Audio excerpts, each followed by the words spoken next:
कुछ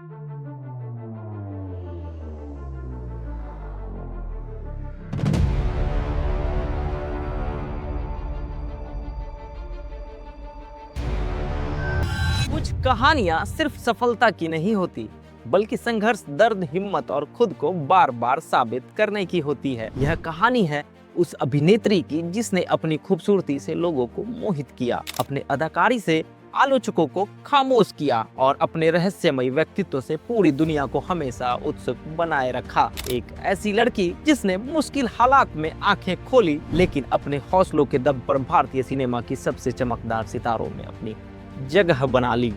यह सफर है रेखा का, एक ऐसा नाम जो सिर्फ एक अभिनेत्री नहीं बल्कि भारतीय सिनेमा की एक अमर दास्तान है।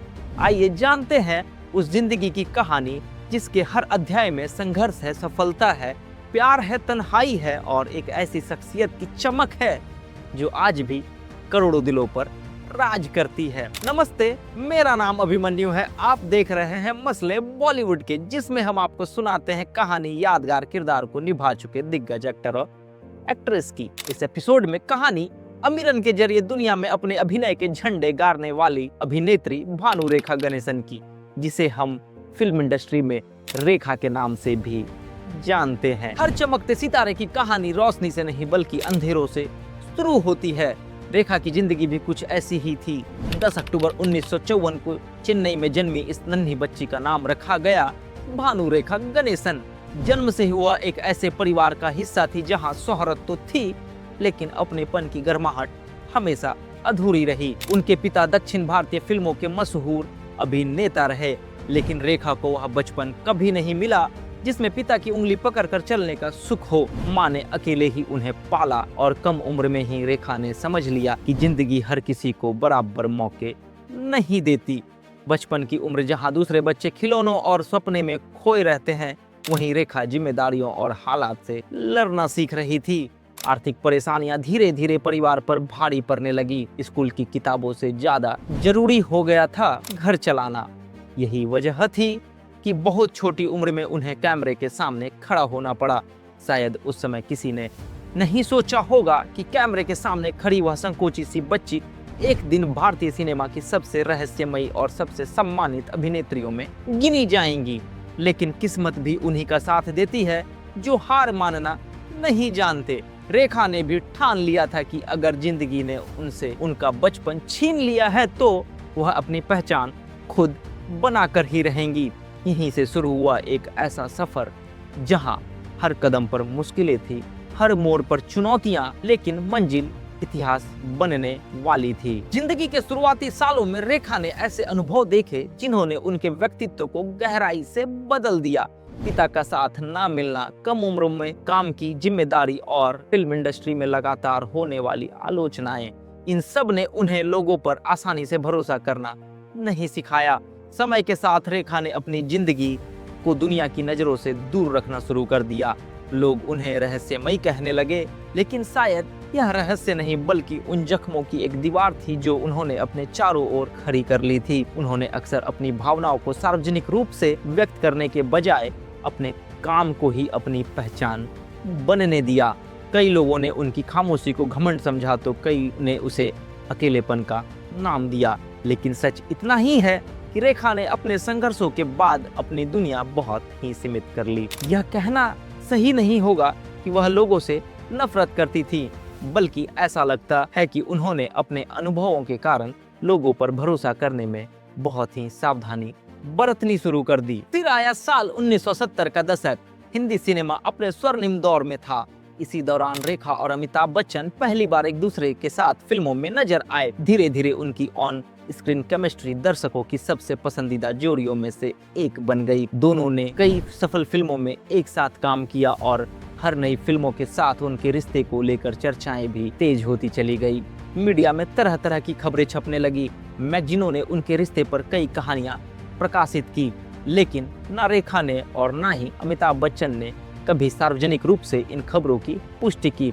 अमिताभ बच्चन ने हमेशा अपनी निजी जिंदगी पर चुप्पी बनाए रखी, जबकि रेखा ने भी इस विषय पर कभी स्पष्ट रूप से स्वीकारोक्ति नहीं की। साल 1981 में रिलीज हुई फिल्म सिलसिला को लेकर चर्चाएं और बढ़ गई। इस फिल्म में अमिताभ बच्चन, उनकी पत्नी जया बच्चन और रेखा तीनों एक साथ पर्दे पर दिखाई दिए। उस समय कई लोगों ने इसे वास्तविक जीवन से जोड़ कर देखा, लेकिन इस बारे में कोई आधिकारिक पुष्टि कभी सामने ही नहीं आई। सिलसिला के बाद रेखा और अमिताभ बच्चन ने फिर कभी किसी फिल्म में एक साथ काम ही नहीं किया। इसके बाद दोनों ने अपने अपने जीवन और करियर पर ध्यान केंद्रित किया। समय के साथ चर्चाएं कम होती गई, लेकिन यह अध्याय आज भी बॉलीवुड के सबसे चर्चित और रहस्यमय किस्सों में गिना जाता है।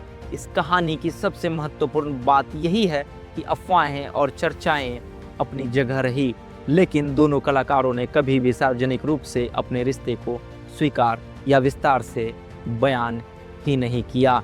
इसलिए आज भी उनके संबंधों को लेकर कई बातें केवल अटकलों और मीडिया रिपोर्टों पर आधारित मानी जाती है, न कि स्थापित तथ्यों पर। फिर आया साल 1990। रेखा अपने करियर की बुलंदियों पर थी। पर्दे पर उनकी चमक बेमिसाल थी, लेकिन निजी जिंदगी में वह एक ऐसे साथी की तलाश में थी जिसके साथ उन्हें सुकून और अपनापन मिल सके। इसी दौरान उनकी मुलाकात दिल्ली के उद्योगपति मुकेश अग्रवाल से हुई। यह मुलाकात एक साझा मित्र के माध्यम से हुई थी। दोनों की जान पहचान बहुत ही ज्यादा लंबी नहीं चली और 4 मार्च 1990 को दोनों ने शादी कर ली। उस समय पूरे देश में यह खबर सुर्खियों में थी। लोगों को लगा कि आखिरकार रेखा की जिंदगी में खुशियों का नया अध्याय शुरू हो गया है, लेकिन किस्मत ने शायद कुछ और ही लिख रखा था। शादी के कुछ ही समय बाद दोनों के बीच स्वभाव और जीवन को देखने के नजरिए में बड़े अंतर सामने आने लगे। बाद में रेखा ने एक इंटरव्यू में स्वीकार किया कि यह प्रेम विवाह नहीं था और उन्हें महसूस हुआ कि दोनों एक दूसरे को बहुत ही कम जानते थे। उसी दौर में यह भी सामने आया कि मुकेश अग्रवाल लंबे समय से मानसिक स्वास्थ्य संबंधी कठिनाइयां, जिसमें अवसाद भी शामिल था, से जूझ रहे थे। रेखा की जीवनीकारों के अनुसार उन्हें इसकी जानकारी शादी के बाद हुई। कुछ ही महीनों बाद जब रेखा काम के सिलसिले में लंदन में थी, तब एक दुखद खबर ने सबको झकझोर दिया। मुकेश अग्रवाल का निधन आत्महत्या के कारण हो गया। उन्होंने एक नोट छोड़ा जिसमें लिखा था, किसी को दोष मत देना। इस घटना के बाद रेखा को मीडिया और समाज की और कड़ी आलोचनाओं का सामना करना पड़ा। कई लोगों ने बिना किसी प्रमाण के उन्हें दोषी ठहराया, जबकि आत्महत्या जैसी घटनाएं अनेक जटिल व्यक्तिगत और मानसिक स्वास्थ्य कारणों से जुड़ी हो सकती है। समय के साथ यह समझ और भी स्पष्ट हुई कि किसी एक व्यक्ति को इसका जिम्मेदार ठहराना उचित नहीं था। उस त्रासदी के बाद रेखा ने दोबारा शादी नहीं की। उन्होंने अपनी निजी जिंदगी को और भी अधिक निजी रखा और अपना पूरा ध्यान अपने काम और कला और अपने आत्मसम्मान पर केंद्रित कर दिया। शायद यही वजह है कि आज भी उनकी जिंदगी का एक अध्याय बॉलीवुड के सबसे भावुक और सबसे चर्चित अध्यायों में गिना जाता है। जिंदगी कभी कभी इंसान को एक ऐसा किरदार दे देती है जो सिर्फ पर्दे पर नहीं निभाया जाता, बल्कि आत्मा से जिया जाता है। रेखा के लिए वह किरदार था उमराव जान। साल 1981 में निर्देशक मुजफ्फर अली ने उर्दू उपन्यास उमराव जान पर आधारित फिल्म उमराव जान बनाई। इस फिल्म में रेखा ने अमीरन नाम की उस लड़की का किरदार निभाया जिसे बचपन में अगवा कर लिया जाता है और बाद में वह लखनऊ की मशहूर तवायफ, शायरा और नर्तकी उमराव जान बन जाती है। इस किरदार को निभाने के लिए रेखा ने केवल अभिनय ही नहीं किया, बल्कि उर्दू की नजाकत, शायरी का लहजा, अदब, चाल, ढाल और कथक की बारीकियों पर भी गहराई से काम किया। जब कैमरा चलता था तो दर्शकों को रेखा नहीं बल्कि सचमुच की उमराव जान दिखाई देती थी। यही वजह थी कि उनके चेहरे की खामोशी, आंखों का दर्द और हर संवाद आज भी भारतीय सिनेमा की बेहतरीन अदाकारी में गिने जाते हैं। फिल्म के गीत दिल चीज क्या है, इन आंखों की मस्ती और ये जगह क्या है दोस्तों, आज भी भारतीय सिनेमा की अमर धरोहर माने जाते हैं। इन गीतों में रेखा की अदाओं और भाव भंगिमाओं ने एक ऐसा जादू पैदा किया जो दशकों बाद भी फीका नहीं पड़ा। उमराव जान ने रेखा के करियर को एक नई ऊंचाई दी। इस फिल्म में उनके असाधारण अभिनय के लिए उन्हें सर्वश्रेष्ठ अभिनेत्री का राष्ट्रीय फिल्म पुरस्कार मिला। यह सम्मान केवल एक अवार्ड नहीं बल्कि इस बात की आधिकारिक पहचान थी कि रेखा अब सिर्फ एक लोकप्रिय स्टार नहीं बल्कि भारतीय सिनेमा की एक महान अभिनेत्रियों में शामिल हो चुकी थी।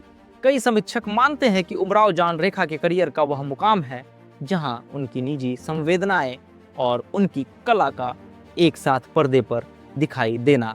शायद यही कारण है कि 4 दशक से भी अधिक समय बाद भी जब रेखा का नाम लिया जाता है तो उमराव जान की छवि अपने आप लोगों की आंखों के सामने उभर आती है। जिंदगी के सफर में कुछ रिश्ते ऐसे होते हैं जिनका नाम भले ही इतिहास की किताबों में दर्ज ना हो, लेकिन उनकी चर्चा सालों तक लोगों की जुबान पर रहती है।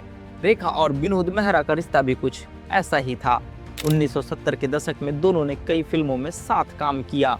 कैमरे के सामने उनकी सहज केमिस्ट्री ने दर्शकों का दिल जीत लिया और धीरे धीरे उनके रिश्तों को लेकर चर्चाएं भी शुरू हो गई। कहा गया कि दोनों एक दूसरे के बेहद करीब थे, लेकिन समय के साथ इन चर्चाओं ने एक और बड़ा रूप ले लिया। यह अफवाह फैल गई कि दोनों ने गुप्त रूप से शादी कर ली है। हालांकि इस दावे की कभी आधिकारिक पुष्टि नहीं हुई। वर्षों बाद रेखा ने एक इंटरव्यू में साफ कहा कि उन्होंने विनोद मेहरा से शादी नहीं की थी। उन्होंने उन्हें अपना बहुत करीबी और वेलविशर बताया। इसलिए उनकी शादी की कहानी को स्थापित तथ्य नहीं बल्कि लंबे समय से चली आ रही अफवाह माना जाता है। कुछ लोगों का मानना है कि दोनों के रिश्ते को पारिवारिक स्वीकार्यता नहीं मिल सकी। विशेष रूप से विनोद मेहरा की मां के विरोध की बातें सामने आई और मीडिया रिपोर्टों में लिखी गई। लेकिन इन घटनाओं को अलग अलग संस्करण मौजूद हैं और स्वतंत्र रूप से उनकी पुष्टि नहीं हुई है। समय बीतता गया, रास्ते अलग हो गए, लेकिन रेखा ने कभी भी विनोद मेहरा के बारे में कटु शब्द नहीं कहे। उन्होंने हमेशा उनका जिक्र सम्मान के साथ किया।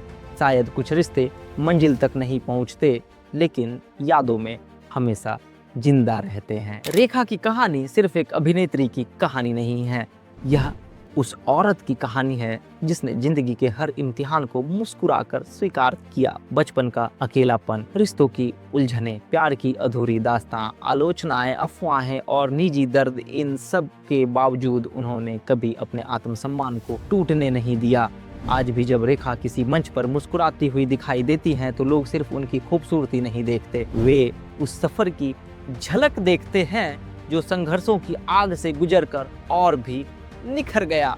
उन्होंने साबित कर दिया कि इंसान की सबसे बड़ी पहचान उसकी परिस्थितियां नहीं बल्कि उनसे लड़ने का उसका साहस होता है। शायद इसी वजह से रेखा सिर्फ बॉलीवुड की एक महान अभिनेत्री नहीं बल्कि हौसले, गरिमा और आत्मविश्वास की एक जीवित मिसाल है।